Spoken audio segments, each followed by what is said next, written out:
organized by Center of Excellence in Simulation and Gaming at Sri Vaishnav Vidyapeeth Vishwavidyalaya, Indore, India, in association with International Simulation and Gaming Association, ISAGA. This Center of Excellence in Simulation and Gaming is established to promote simulation and gaming as pedagogy and undertake research in this upcoming multidisciplinary area of interest. I, Dr. Aditi Ved, on behalf of Sri Vaishnav Vidyapeeth Vishwavidyalaya Fraternity, would heartily like to welcome our speaker, Professor Miko Nakamura, Professor of Psychology, Faculty of Sociology, Ryutsu Kizai University, Japan, Honorable Vice Chancellor Dr. Upinder Dhar, Coordinator, Center of Excellence in Simulation and Gaming, Dr. Jigyasu Dubey, Dr. Vinod Dumlekar, sir, invited guests, eminent panel members, participants, and dear students. Today's webinar under the PRATITI is on the topic Facilitator in Simulation and Gaming, an example of project management game, and the resource person is Professor Miko Nakamura. May I now invite Dr. Upinder Dhar, Honorable Vice Chancellor of Sri Vaishnav Vidyapeeth Vishwavidyalaya, Indore, and President ISAGA 2021-22 for the welcome address. Good afternoon to all of you from India once again. As all of you know that we have been organizing these webinars for about 2 years now. We started it initially as a preparation for ISAGA 2020 first, but then since ISAGA 2020 could not be held due to COVID situation, we had to postpone it to 2021. So ISAGA 2021. So in between 20 and 2021, we had a series of webinars to prepare ourselves, to gear up, and also learn from each other. That experiment was very successful, and then we decided that even after ISAGA 2021, we would continue with this exercise because it was found to be very, very useful by most of us. So I'm happy that it is going on very successfully, and we had very learned speakers in the past also, and today also we have a very learned speaker, Miko Nakamura from Japan. So I'm sure that the deliberation today will be very interesting, like we had very interesting deliberations in the past. I share the background with today's speakers.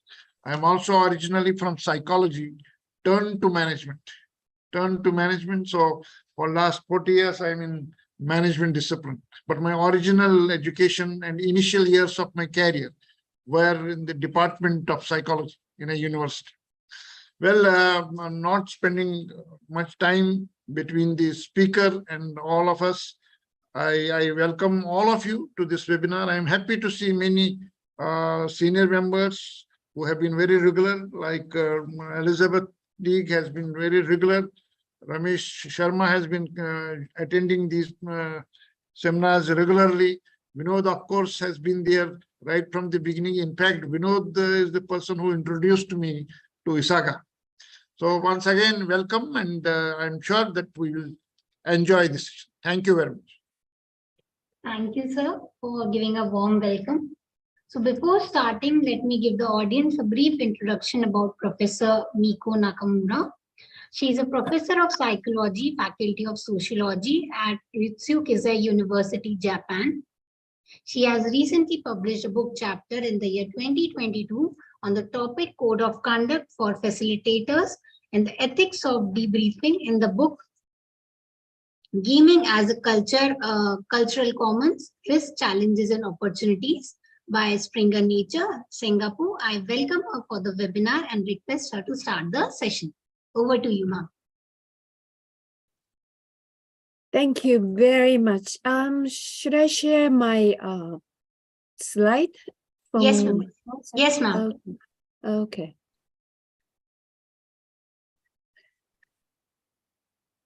So can you see my? Yes, ma'am. Okay. Okay, so let me start. Okay, thank you very much for inviting me to this session. It's an honor for me and a big pressure because Dr. Da just mentioned that his major was psychology originally. So it's a scaring, but I will do my best. And I'll talk about facilitator in simulation in gaming. And background is I am interested in facilitators and facilitation, and I'm a professor in a small private university in Japan, and I lecture industry and organizational psychology and the method of psychology and some other classes. And I make the most of an opportunity to facilitate games in all types of classes because I like games, or actually I love games. And I believe that games have power to make people think deeply on the topic given to them. Do you hear me? Can I continue like this? Yes, ma'am. Okay. Perfectly audible. Okay. So I would like to emphasize the facilitator's responsibility, especially preparing safe environment for the participants. I learned a lot from my experiences, and I thought it might be helpful for others to share my 30 years experiences. And I think facilitators are responsible to ensure that participants are provided with a lot of opportunities to learn through gaming simulation in safe environments. So today I would like to talk about what is facilitation, what should facilitators do or not do, and what should facilitators consider for a fruitful gaming session. And as the coordinator mentioned before, my session based on the book just recently published. The title is Gaming as a Cultural Commons, Risks and Changes and Opportunities. I wrote one chapter for this book, and it's edited by Kikawa, Kritz, and Sugiura. And the other book I based on today's session is Conference Proceedings, which I missed the opportunity to visit the India, but I made some presentation, and thankfully they chose my paper as a selected paper. And this book is Proceeding and edited by Dr. Da, Dubey, Dumbledore, Mayer, and Lukosh. Sorry, my pronunciation, but I appreciate their contribution to this book. Anyhow, the contents of today's presentation is starting from introduction, and then I go through the four phases of facilitation, from preparation, briefing, gaming, and debriefing. And if I have time left, then I'll talk about an example of project management game. Okay, I thought about who will be the listener today. And I expect some of my colleagues or senior experienced people in this field. So you have a lot of experiences, or you may be a professional facilitator or experienced game designer, or maybe you have just met S&G and recently became interested in facilitation. So either you have a lot of experience or not. I hope that this session will be an opportunity for you to think about facilitation. So the goal is the listener will be more interested in facilitator's role and more motivated to facilitate a game. Okay, there are 4 phases of facilitation. The first one is preparation, and the second is briefing, and game execution and debriefing. The first one and the second one happens before game run, and the third one is game run itself, and the fourth one happened after game run. So I look at these phases in order from now. Preparation is the key for gaming simulation. Actually, I spend long hours for preparation. I think it's the most important phase because it includes everything. I mean, during game run and after game run, what will happen? We need to think about in the phase of preparation. And I start gathering information related to participants, equipment, assistants, etc., and try to prepare a better environment for the session, both physically and psychologically. I mean, mentally safe environment for the participants. I'll talk about it more later. And I usually create a checklist of materials for gaming session.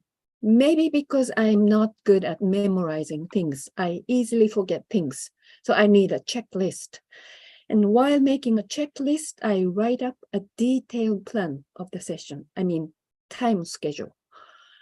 And make sure all materials are in the checklist. And then following it, I prepare materials, things, I mean. And especially a deck of number cards are important to allocate participants to teams at random. I mean, organizing teams. I'll talk about later. And I check the contents of instructions and debriefing, including manuals, and revise these things if I need to do that. So I spend some hours to do it. Then I run through what I'm supposed to do during the session, reading the instructions, and I rehearse the session in my head and imagine what will happen as much as possible, including troubles, happenings, and unexpected things I try to imagine in my head. And here I would like to talk about physical environment and facilitator's role. Physical environment affects participants. I think it's very important, and I think we need to pay more attention to physical environment. I prefer a bigger room than a smaller room. And there was a happening for me several years ago. I was asked to change the classroom from the university. And that happens 2 consecutive years. So I experienced 3 different types of rooms, which made me think about the effect of physical environments on my participants. So this is the summary of the 3 rooms. In 2015, the size was spacious, and the movability, the desks were immovable, but chairs are movable. And in 2016, the room was 2/3 of the previous one. So it's small, and the movability, the desks are not movable and chairs are not movable. So it's very low, movability is low. And in 2017, the room was smaller than the previous year. It's 2/3 of the previous one, but movability was high. Both desks and chairs are movable. Okay, the room looked like this in 2015.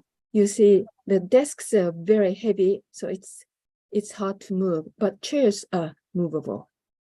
In the second room, all furniture are fixed, so I can't move anything.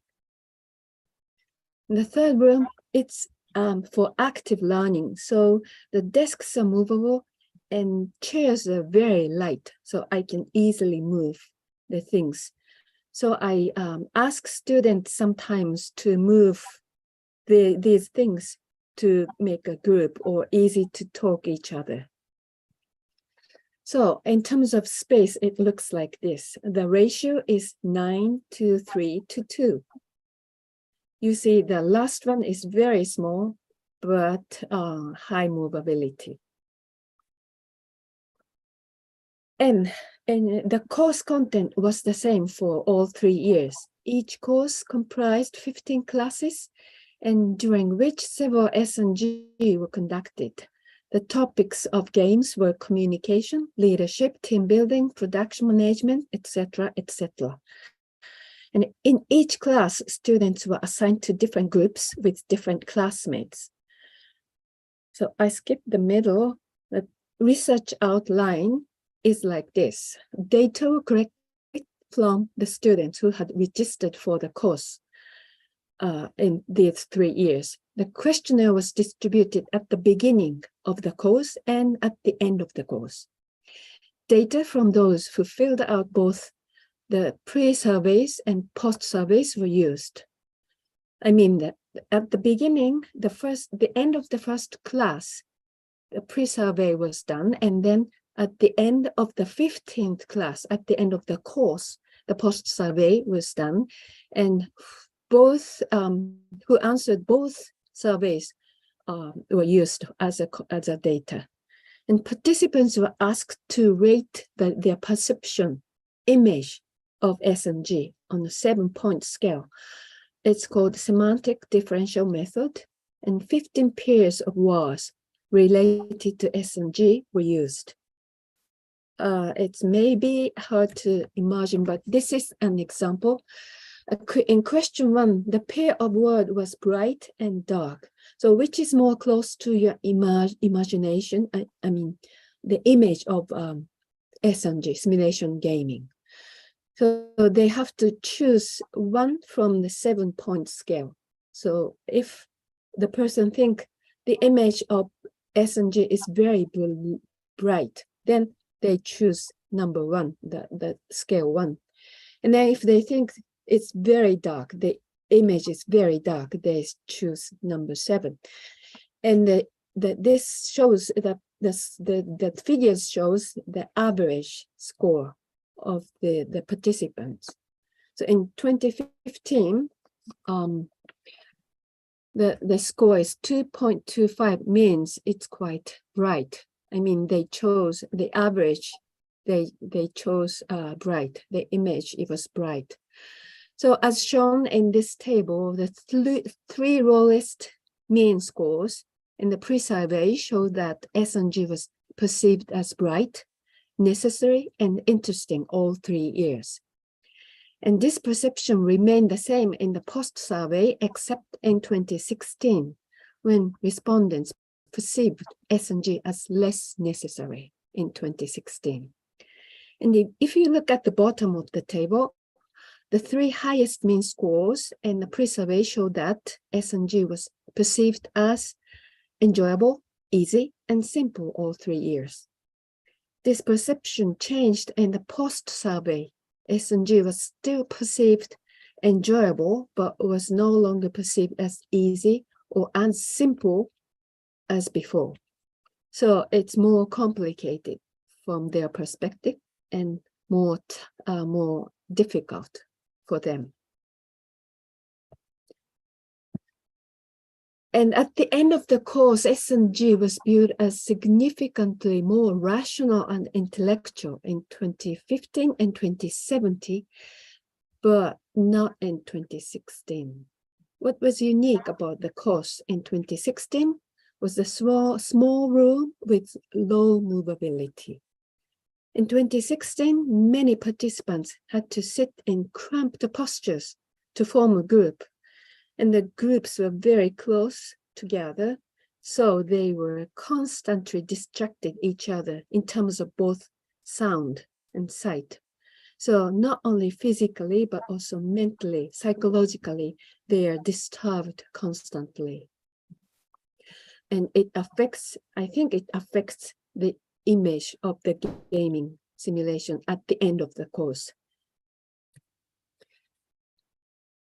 Now, I would like to suggest facilitators to have the use of an appropriate room is the best.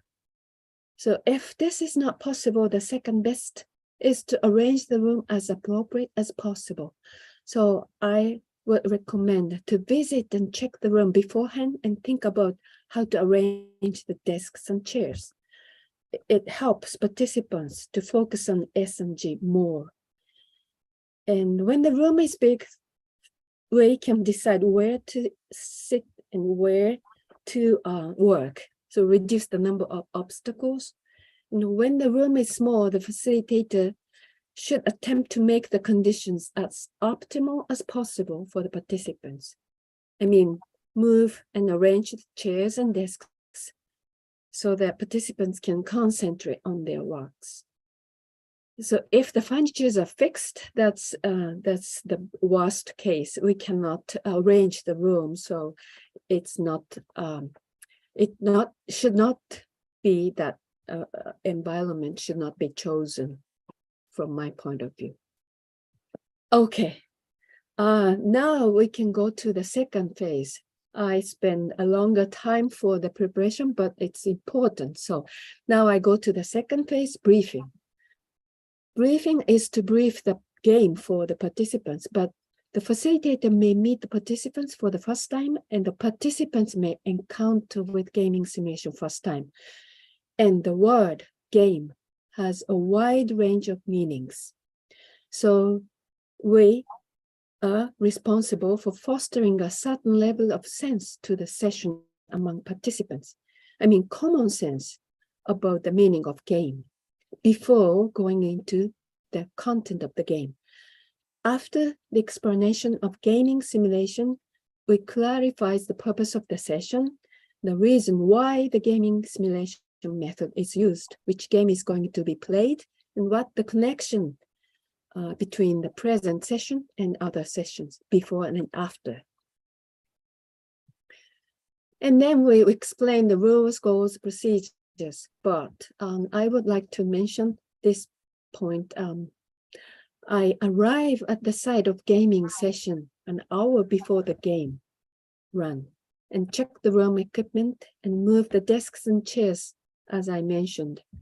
Then I set the handouts and materials for the team in order.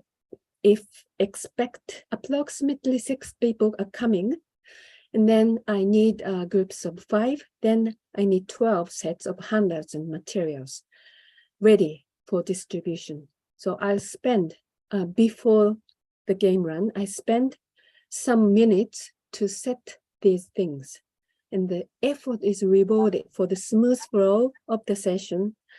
So I can avoid a long waiting time during the session. I don't want to disturb the flow of the session. And how to organize teams is also important. So I usually use cards with sequential numbers to organize teams. I distribute a numbered card to each game participant and grasp the total number, I mean the exact number of participants, and use it to determine the number of teams. For example, if there are 60 participants and a group of 5 is desirable, then I show this kind of contingency table. I mean a 5 by 12 contingency table to the participants on the screen. And the participants who distributed a number 1 know, looking at this table and see, oh, I will go to number team A, and the person who has number 2 will go to team B. So it's automatically arranged, and the team will be organized very quickly. So I can save time and don't disturb the flow of the game. Now, after briefing, I go to the game run. Immediately after the beginning of the gameplay, participants may need some help to understand what to do. Usually, I wait and see how people react. And if most of them seem totally lost, they don't know what to do, then I add some more explanations or add some clues or hints. But usually I try to be patient and wait for a while. And once participants understand what to do, they start working by themselves, and they help each other. They try to understand and help others to understand the situation. So facilitators should be patient and keep a certain distance from them and observe the flow of the game carefully. But if some emergency happens, we have to interrupt. So in case of emergency, the facilitator should intervene promptly, quickly, before the participants start cursing the other participants or hurt others. However, if conflicts are under control and within the scope of prior assumptions regarding how the game is expected to play out, then we should observe vigilantly. Some games are designed to cause some conflicts, so the conflicts are expected. So in that case, it's okay to make it happen. So during the expected conflicts, we should not take any visible action. We should patiently observe what will happen and what is going on. Now, here, I would like to mention who is responsible. I mean, the boundary between a facilitator and designer. According to Duke and Schatz, how to involve participants in the game is one of the important tasks for game designers. So good games are deliberately shaped and tested. So designers are responsible for providing a good environment or a good design, and fine manual should be prepared for the facilitators. So facilitators must become thoroughly familiar with the game before the game run, reading the manual repeatedly and be well prepared. So the facilitator is the one who selects the game for the session, and if anything should be adjusted or modified, the facilitator is responsible. Even they fail to prepare beforehand, they have some opportunity to do it during the session or after the session even. So facilitators are more responsible, from my point of view, to arrange the gap or between the gap mismatch, to avoid the mismatch between participants in the game. Okay, this is the fourth phase, debriefing. Debriefing is essential for learning, people say. Usually, debriefing is performed immediately after a simulation game, but Thiagalayan mentioned that it could be done before the activity or during a lengthy activity or in emergency setting or long time after the activity, the game run. And recently, I started with a method of awareness-raising questions. I mean, before the game run, I ask questions to the participants and hoping to raise some awareness or activate the discussion during the session. So in that sense, debriefing starts before the game run, in some sense. We should start from planning the phase of debriefing. So in the preparation, we should spend more time. But honestly speaking, I myself have tended to spend most of preparation time to select the game and adjust the game and prepare materials and myself for the session. So I didn't spend enough time for preparing debriefing in preparation. However, nowadays I spend more time for preparing debriefing. Through trials and errors, finally, I focus more on the preparation of debriefing. So I'm still in the middle of evolving. Okay, we can utilize a common flow in the literature, which says starting from concrete exercises or experiences. I mean, ask questions about what did you experience in the session, and generalize them and apply them to real world behavior. So there is an order starting from concrete experience and generalize them and apply them. So keeping in mind the common flow, we can create a list of basic questions before the session. But we can prepare the questions before the session and arrange it during the session. Preconceived questions focus on what happens commonly or generally, but they can't cover uncommon or one-time only events. And it always happens one-time only events. I mean, only the participants and the facilitator can experience that event. So we cannot prepare for that. I mean, the questions cannot be prepared for that kind of event. So the facilitator should pose questions instantly to analyze the event. So the facilitators need to carefully observe what happens during the gameplay, and the facilitator decides what to monitor with great attention. Then facilitators select things to be focused on during the gameplay and debriefing. I put more weight on debriefing these days, but still struggle with how to carry it out. My basic style of debriefing is to ask questions in the form of a questionnaire. So it's not colloquial style, it's paper and pencil style.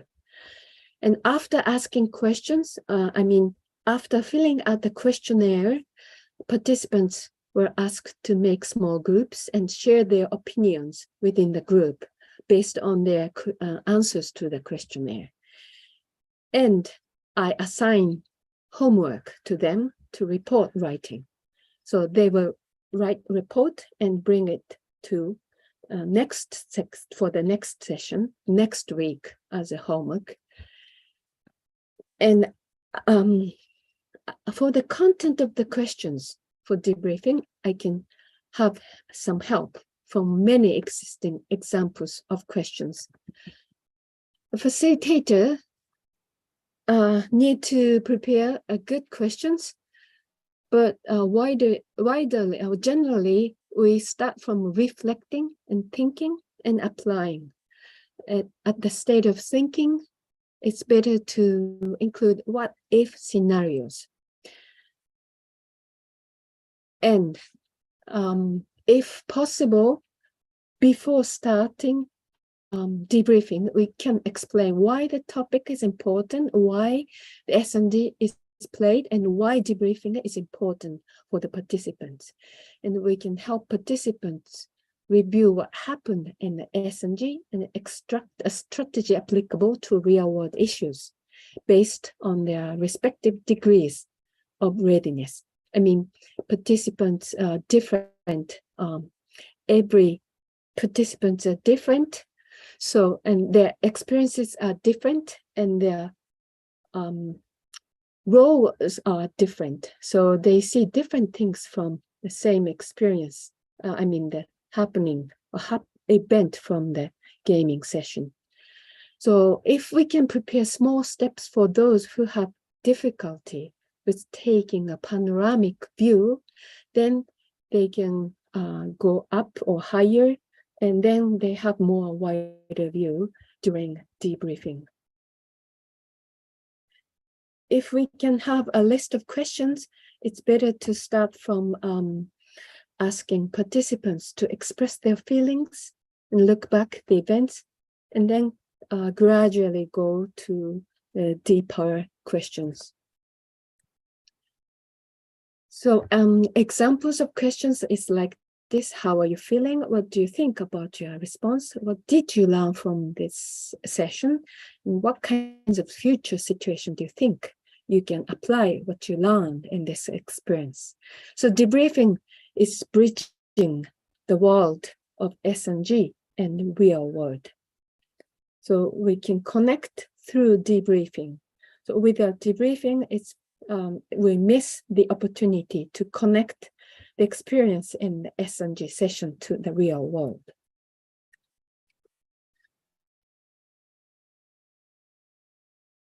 Okay, we should emphasize the purpose and the benefits of debriefing for the participants so that they can focus on the debriefing. I mean, after the session, they feel tired and they just want to go home, but debriefing is the important process for them to digest their experience. Okay, sorry. Now, do I have time left as a little more? I think I have some more minutes. So I go through an example of project management game. I cannot go to the details, but this is a game for production management. And participants work in teams of about 10.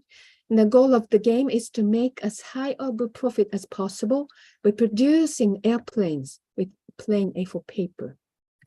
So there are several tasks, and each participant has to do one of them.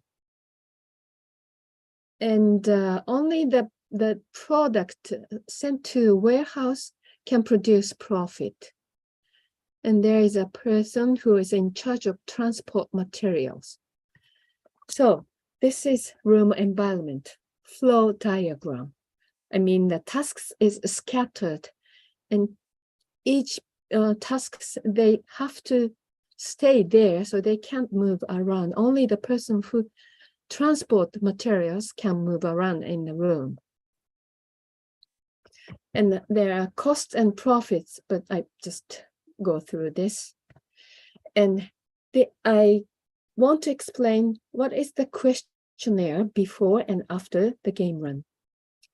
At the end of the session, I ask questions, and people individually answered several informative questions. And it helped participants to understand the meaning of information they are given and promote the depth of understanding in individual levels and activate serious discussion and increase team performance, I hope. So at the end of the first session, before game run, they were asked some questions. And it's partially, I would say, debriefing start at this stage. And the session 2 is devoted to game run and debriefing.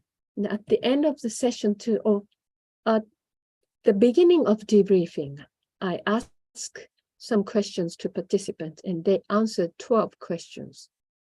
And I'll show you the exact details of the questionnaire. This is before the game run. So basically ask about the meaning of the information. Do you understand that the initial cost is 200,000? That kind of, the meaning of the information, did they understand? The understanding, the level of understanding. And after the game run, the level of understanding again asked, and the satisfaction level is also asked. So answering these questions before the game run, the performance of the team became more higher than before. So I would say that these questionnaires contribute to make them think more seriously or activate the serious discussion. But there is another factor. So how to organize teams in this game is another factor to promote the profit, the team performance. The teams were organized as an aggregation of small groups of close friends. How did I do it? If a few participants wanted to be on the same team, they can request me that they want to be given the same suit of a deck of playing cards, like heart or a spade or club. When I agree to their requests, I can agree them if I have same suit remaining in my hand. Then most members have someone in a group who was acquainted with each other, because one group is consists of aggregation of small groups of friends. So not all members are acquainted with each other, but some members are friends. So this semi-autonomic procedure was employed to avoid direct interaction among the participants after COVID-19 pandemic, after 2020, I mean. And before that, participants formed a team by oneself, or I arranged teams at random. So this style seemed to create too friendly atmosphere or too cold one during a discussion. On the other hand, teams organized as an aggregation of small groups of close friends seemed to create a little tension. I mean, not too much tension, but no tension, but appropriate tension among members and make a serious discussion possible. At present, I'm not yet sure which is more powerful for team performance, either the method of organizing teams or the content of questionnaire before the game, but both seems to contribute to activate the serious discussion and contribute to better performance. Okay, I would like to wrap up my session. How can we train ourselves as facilitators? Fortunately, we can get helpful advice from the references. There are many books and there are many people who would like to help us. I mean, they are so nice. But sometimes these advice and suggestions seem contradictory and confusing because the situation at play differs case by case. So we need to sort out the information and compare them to our own experiences so that we can feel confident about what we do. So feedback is important. And I would recommend for facilitators, join ISAGA, International Simulation Gaming Association, and attend conference and get feedback from colleagues or friends. And let's share what we got with each other and accelerate our learning cycle.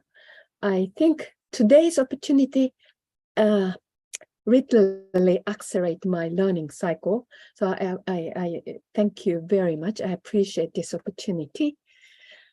And I hope this session hopefully accelerate your learning cycle a little bit. Okay.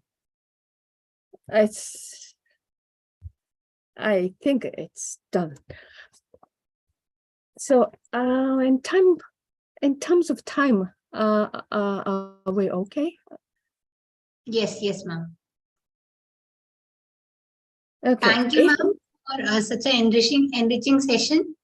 So now I would like to request our participants, if they have any questions for our speaker, they can also post in the chat box. I would read it out for them.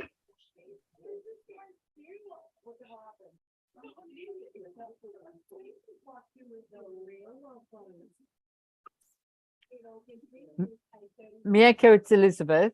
Thank you for the presentation. It was well done, and I really appreciated the care with which you've put it all together. I was wondering what your plans will be for teams in future. Are you looking more to bring them back into the university, or to how are you looking at doing that into the future? I don't understand the question very well. When you're assigning the students to teams. Oh, okay. So yes. I mean, aggregation of small groups of friends. Should I? Are you planning to continue doing that way? Yes, Do you see that there is a distinct advantage in that, do you think? I think it works very well. Okay. I don't know.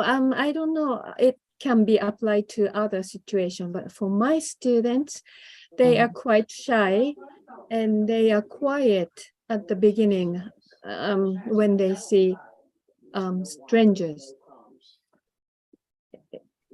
If they have somebody very close to them, next to them, Mhm. they are more comfortable to speak out. Okay. Thank you. Yes, no, I think that's a really interesting point. I sometimes find that friends can reduce the quality because they become too friendly and then don't challenge each other. But I like the idea of making friendship a factor when the students are new and that it provides them with a degree of comfort. I'll think about that more. Thank Mm. you. Mhm. Please let me know what do you think and what your participants react. Surely, of course. So in the chat, can you see the chat? Vinod Yes. has put a question in the Yes, chat. there is one more question. Mm. Okay, yeah. Vinodji, can you ask in person? What is the most common error that novice new facilitators make? Well, I think they cannot tolerate the silence, so they are too much talk. I mean, they need to be patient. They have to be. I mean, I think we need to learn how to wait. Does it make sense? New facilitators make the mistake of talking more than the learners, Yes. and that they should listen more Yeah. to their learners. Okay, Yeah. that's a good thing. Okay, okay. These are insights I think that many of us fail to make despite our experience. Long time ago, one of my colleagues, he just want to tell them what he knows. So I should say, stop, shut up. You shouldn't speak. Kind of things happen sometimes. We are teachers, so we are trained to speak. I mean, but it's not the way we should do and during the session, I think.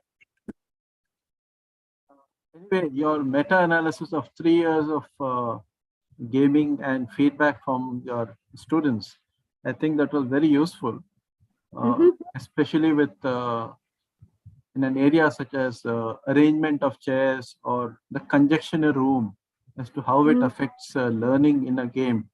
It's affected me quite a few times when chairs are not movable or the room is too cramped.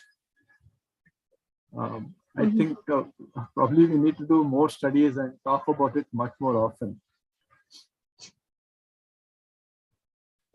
Despite the problem that you talked about earlier, saying that you may not be able to communicate well in English, I think you've done very well. The presentation was very clear. The topics that you've covered have been very wide and varied. Quoting from Duke and Tyagi and others, I think that was very well meant. I know that you also pointed out to the fact that the context is important before we go on to follow some kind of a debriefing protocol or rule. So every facilitator tends to follow his own set of rules or method in terms of how to ask the first question. How do you feel? Or maybe something narrower. Okay, thank you very much for your kind comments. If I can have 1 minute, I would like to add one thing to my presentation. Is it okay? Ma'am, there is one more question for you in the chat box.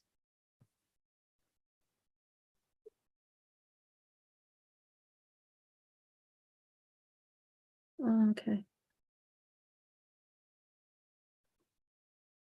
You have a question in the Q&A box, Mieko. Okay. Okay.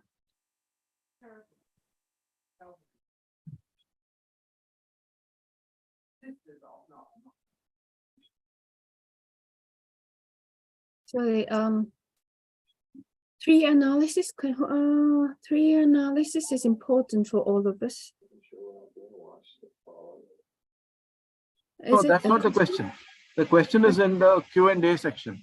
The question is there any experience to apply it virtually or online? Is there any experience to apply it in virtual online? So I would understand the question to be, do you think your findings would also apply to in an online context? Yes. Oh.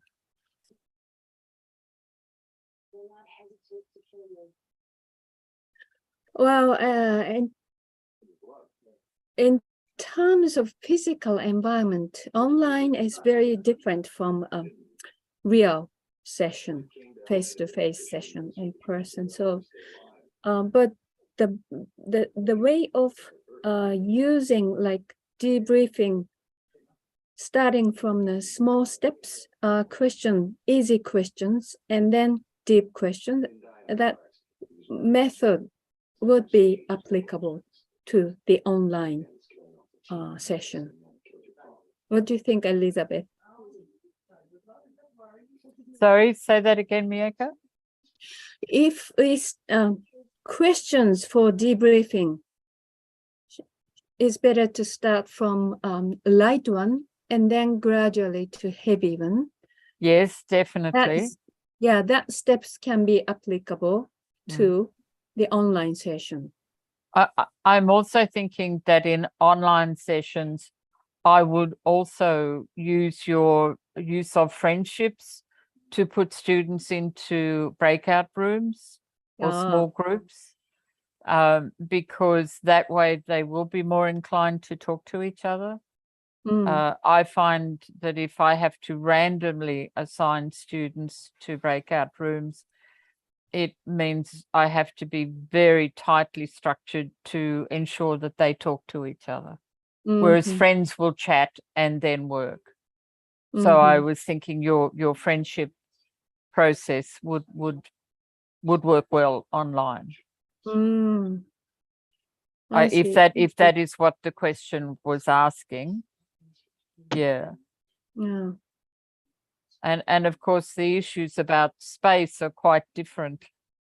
For me, with regard to space in online, it's harder. You don't sort of have space, but you have representations.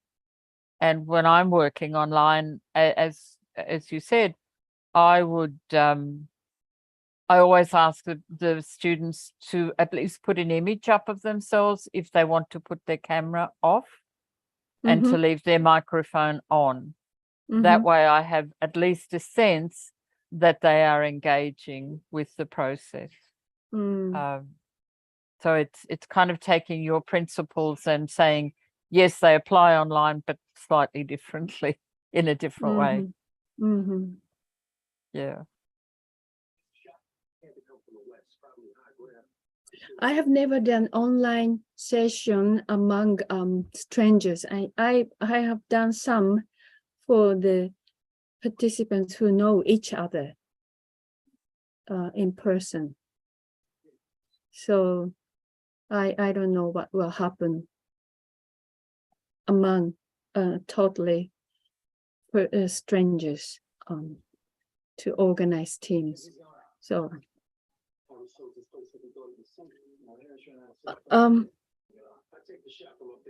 is there any other? Yeah, Professor Deprasad, do you have any question? Yes. No, as Please. such, I do not have any question, but it was an excellent presentation. Thank you so much, ma'am. But I would be keen to, know how it could be applied in an HR context in class, particularly, for example, when I'm teaching team building, though we use, as games, those towers and other things for team building. Other things, for example, or even achievement motivation, I have been using games, disc throwing. So if you could highlight one or two key games which can be played in an HR class. You mean in person, face to That's face? right. That's right. That's right. Well, there are many games. Right. So what should I do? No, means, would you like to recommend any book? For example, we have Games Trainers Play that contains a compendium of games. So would you like to figure out, or would you like to recommend one book, which can act as a dossier for such games?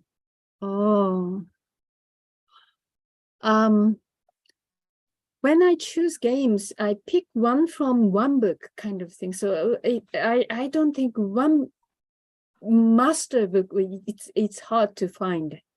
Okay. You can suggest And- any 1 or 2 games which That's are on your right. top list. Right, Yeah, that's right. Sophia seems to raise her hands. Suhail? Yes.